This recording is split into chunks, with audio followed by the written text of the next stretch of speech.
د کهنه شربات یو داسې کس نه کیږي کوم چې صرف او صرف د یوې خبرې د وجې خپله زندګۍ نه لاس ووینځي. دغه په مرګ سره هر خوا خاموشه شي. خلک د د لاسه تښتېدل غواړي، خو دغه بدمعاش دومره طاقتور وي چې په دغه ټول کلي باندې راج وي او خلک په خپلو ځینو باندې هم هغسې ولاړ. دا کسان د کلي د نورو خلکو په مرګ باندې هم شور واچوي، تر دې پورې چې چرچ ته هم اور ورته کي. هر خوا منډې تنډې او چغې سورې شي. دا هر څه د دې وجې کول چې دې کلي د لاندې د سرو زرو کان موجود و. هغه بدمعاش په ټول کلي کې اعلان وکړي زه به یوه هفته پس بیا راځم. په سبا باندې د دغه کلي په شرابخانه کې یو کس په پوره اعتماد طریقې سره راننوځي او د شرابخانې باره نه شراب یا اوبه وغواړي د دې دپاره چې تنده پې ماته کړمه. خو کس ورله د ورکوو نه انکار وکړي. یو په ډبل باندې پیسې راکا چې درکم درله، او که داسې نه وي د دې ځای نه به رانه ژوندی نه ځي. چې په دې وخت کې هغه کس تمانچه روباسي او په دومره تیزۍ سره د دغه کسان وولي چې هغوی په ځان پوه هم نشي. ده به په خلکو باندې ډز کوو، خو د زخمي کولو دپاره نه که د مرګ دپاره. د موقع په ملاوېدو سره د شرابخانې مشره ټوپک ته لاس ور وړاندې کړي چې څه کوو نه مخکې هغه کس یې راوغورځوي. د دوی سمبالوو نه پس هغه کس په ټولې شرابخانې کې اعلان وکړي که چا په زړه باندې څه خبرې نو راته ووایئ. چې ټول خاموشه ناست دي، خو چې څنګه د تمانچې یې لاس ور وړي نو ټول په منډه باندې دغه ځای نه وځي. ته چې څنګه بار ته روځي نو د خپل کلي د حفاظت دپاره خلک ورته تمانچه ونیسي چې دوی ورته په خپل تعارف کې وایي زما نوم چیسم دی، زه د کنساس نه راغلی یم، زه په پولیس کې یم او خاص کر د دې شرابخانې په مشر پسې راغلی وم. ته چې څنګه د دغه ځای نه تلو والي یوه ښځه ورته په مینتونو شي د خدای دپاره زما خبرې ته غوږ کېږده. هغه ده ته وایي کلي مو تباه شو، خاوند مې هم مړ شو او یو څو ورځې پس هغه ظالم د دې ځای خالي کولو دپاره بیا را روان دی. دې په زړه کې وایي چې په دې معامله کې زما څه کار دی، خو څنګه هغه ورته وایي چې دې د شاته د باغ نومې بدمعاش لاس دی، د مخ سرې دې ودرېږي ولې چې هغه کس د مخکې نه پېژنده. دا ښځه خپله ټوله جمع پونجي ته ورکړي وي دا واخله او زمونږ دا کلی بچ کا. دې ورته هغه پیسې واپس کړي او دغلته کې دې سارېدو فیصله وکړي. دې د دغه کس د بدل دپاره دغلته کې پاتې شوي نه بلکې د ډېر وخت راسې د ده هغې بدمعاش سره یې دښمني وه. خو مسله دا وه چې هغه پوره خپل فوج تیار کړی. چیسن د ټول نه مخکې فارادي نومې هلک له اس واخلي. هغه اس کم چې هغه په جوارۍ کې بایللو چې څه د وجې هغه ورسره ملګري شي. د نورو ملګرو د راپیدا کولو دپاره دوی په سفر باندې روځي او بیل را روان شي. چیسم او ښځه هغه مجرم را معلوم کړي کوم چې په یو وخت کې پخپله هم پولیس و خو خپل بیمانه ملګری یې وژلی و چې څه د وجې مغرور شوی و. چیسم هغه سره واده وکړي که ته ما سره ملګري شوې د حکومت نه خلاصول د بیا زما کار دی. بل خوا فارادي نومې هلک د خپل ملګري سره د نورو ملګرو خواله راشي چې یو ملګري نوم یې راهیدو وي او بل په پیشو باندې مشهور وي ولې چې هغه به په دومره تیزۍ سره ګزار کو چې انسان به په ځان پوهېدو نو غار به یې کړی. فارادو چې ورته څنګه د چیسم په باره کې وایي نو د مخ سرې ورسره را روان شي او د چیسم د وینا مطابق هم هغه ځای ته راشي کوم چې ورته هغه یاد کړو. چیسم ورته هغلته کې د مخکې نه ولاړي چې دواړه د یو بل په لیدو سره ورته غاړې وځي. اوس دوی د دوه کسانو نه اوه کسان شي خو د چیسم مطابق دا کم هغه د بل ملګري خواله راشي چا چې جنګونه کړي هغه په ظاهره باندې بوډا ښکارېده خو جذبې لا هم هغسې ځوانه وه. د دې بوډا نوم هورن وي. چیسم چې ورته څنګه د تلو دپاره ووایي نو هغه ورته وایي زه خو داسې موقع د خدای نه غواړم او په خوشحالۍ دوی سره را روان شي. دوی په لاره کې د دمې دپاره سملي چې لږ ساعت پس داسې ورته ولګي چې څوک را روان دي چې واقعي د ځنګل نه یو کس د ونو په منځ کې نمودار شي. دغه په لیدو سره دوی ټول ورپسې تمانچې را واخلي ولې چې دغه کس تعلق کومانچي نومې قبیلې سره و. دغه قبیله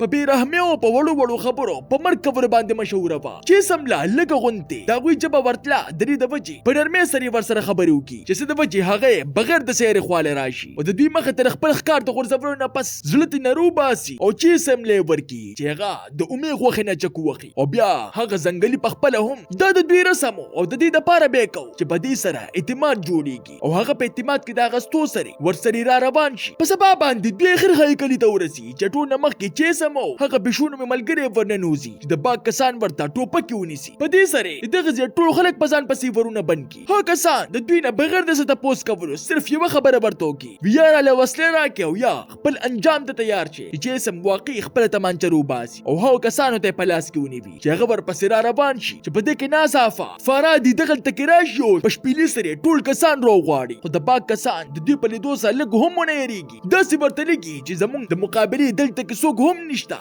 خو دا ځل کاته بدله وه چې سم اس واپس یو ټول پټوله د خپل خاصیتونو په استعمال سره په منټونو کې د باغ د نیم نه سیوا کسان راوغورځي څوک په غشو ویشتل کوي څوک په چړو وهل کوي او څوک په سوکانو مړه کول کوي او په دې سره په لږ ساعت کې دوی د دغه ټولو کسانو نه دغه ځای خالي کړي دغلته کې صرف یو کس ژوندی پاتې شي کوم چې دوی نه پټ شوی هغه دوی ته وایي زه پخپله هم د دغه کسانو خلاف یم خو په زوره باندې هغوی یې ځان سره شامل کړي وم چې سم هغه مړ نه کړي او په باغ پسې ولیږي وی ورته وایه که نرې اوس راشه د چې سم په راتلو سره د کلیواله د کورونه بار ته روزي چې سم ورته اعلان وکړي یا د دوی خلاف شي او یا د همیشه دپاره دوی غلامان شي چې څه کسان د در ملګرتیا اعلان وکړي او څه په دې خبره باندې ځان خلاص کړي موږ بس صرف ژوندي اوسېدل غواړو خو چې سم ورته په صفا الفاظو کې ووایي چې که څوک تښتېدل غواړي نو د وخت د سره وتښتې او چې کوم سړی دلته کې اوسېدل غواړي نو ټوپک یې راواخلي د باغ په واپس راتلو کې صرف 2 ورځې پاتې وي چې د بجې یرودونکي خلک ځانونه وباسي او کوم چې پاتې شي چې سم هغوی لا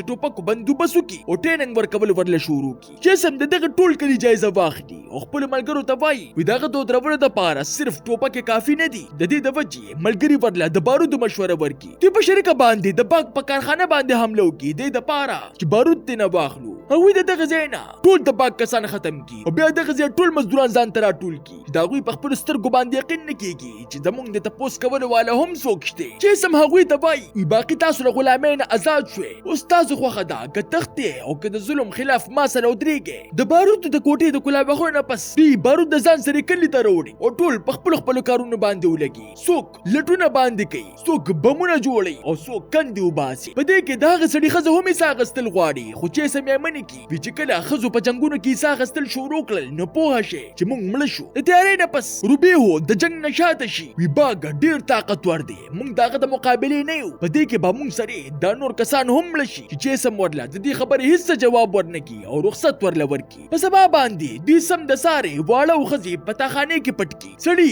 ځای په ځای پټ شوي او د باغ قافله په دومره تیزۍ سره د دوی لښته را روانې چې ځمکه جړقوي هغوی ښه په جوش سره را روانې د دې ناخبره چې ځای په ځای ورته بارود ښخ کړي شوي دي چې هغه بارود داسې دماکه وکړي چې لوګي یې تر اسمانه پورې ورسي خو بچ شوي کسان ونه درېږي او راننوځي خو هغوی له هم دوی غم کړي او په پړي باندې د یو نه پس بل راغورځي او چې کوم کسان بچ کېږي هغه څه دوی په غشو باندې وړي څه په ټوپکو څه په چاړو او څه په تبرونو خو دغه کسان دومره ډېري چې په قبیلې کې ورته واره وردن نه کېږي چې دوی یې په اورونو باندې مخنیوي وکړي او بیا پرې دماکې شروع کړي اوس هغوی هم ډزې کوي او دوی هم خو د هغوی تعداد بیا هم دومره پاتې وي چې دوی ترې په شا باندې شي خو تېښتې دپاره نه د توپې دپاره چې په یو ډز باندې بلها کسان په یو ځای ورله مړه کړي په دې کې روبیهو د دوی د مرستې لپاره واپس راشي او په چغو باندې دوی ته وایي ویزاونه سیټ ته کې خو چې څنګه دوی پټېږي تر هغې پورې هغه د پټې په ټوپک باندې دومره ډزې کړې وي چې دوی نه نیم په نیم کسان وجلي د ډېرو ډزو او د جسم بلها ملګرو د مړ کولو نه پس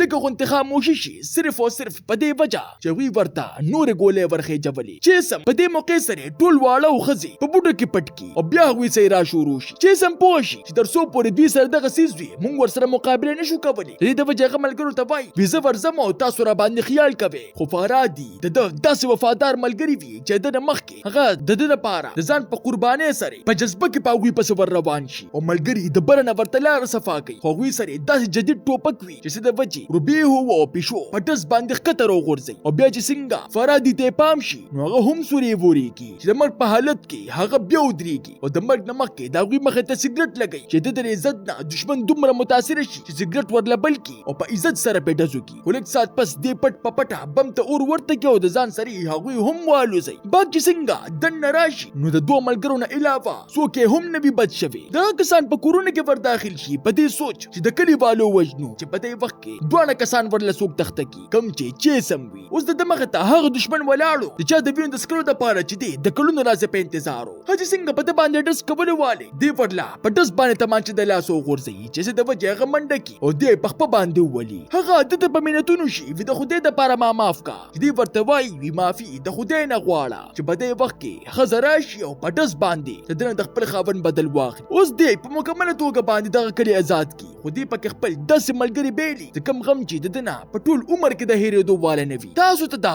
نننۍ کهاني څنګه ولګېده ما ته خپله قیمتي رای په کمنټ کې ضرور راکړئ ملاویږو په نوې ویډیو سره ما له راکړئ اجازت بای